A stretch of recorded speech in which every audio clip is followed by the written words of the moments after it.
Popular Indian comedian Kapil Sharma's cafe in Canada, Caps Cafe, has become the target of two shooting incidents within just 1 month, sparking major concerns about safety and organized crime threats abroad. The cafe, co-owned by Kapil and his wife Ginni Chatrat, is located in Surrey, British Columbia. The first attack occurred on 10 July 2025 when gunshots were fired at the establishment. The bullets shattered windows and left holes in the structure, but fortunately, no one inside was injured. At the time of the attack, employees were present in the building. Now, in a shocking repeat, a second attack has taken place. On 7th August, a total of 25 bullets were fired at the cafe. According to official reports, two criminal gangs, one led by Gurpreet Singh aka Goldie Dhillon and the other by Lawrence Bishnoi, have allegedly claimed responsibility for the shootings via social media.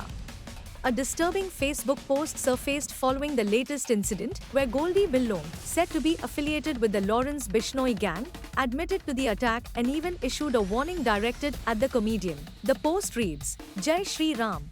Sat Shri Akal, Ram Ram to all brothers." The firing that happened today at Kapil Sharma's Caps Cafe in Surrey has been claimed by Goldie Dhillon, affiliated with the Lawrence Bishnoi gang.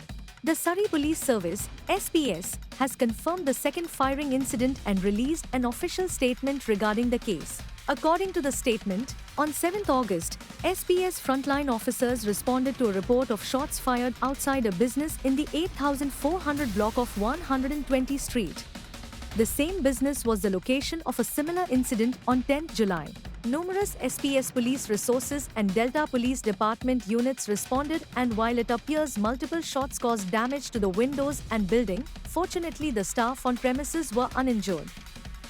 Ironically, this second shooting came just days after Caps Cafe hosted a community lunch for Surrey Mayor Brenda Locke and members of the Surrey Police Service, aimed at promoting unity, safety, and community solidarity.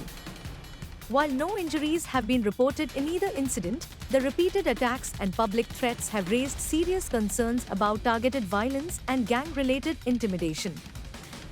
Authorities continue their investigation, and the local community remains hopeful that peace will soon return without any further harm to individuals or property.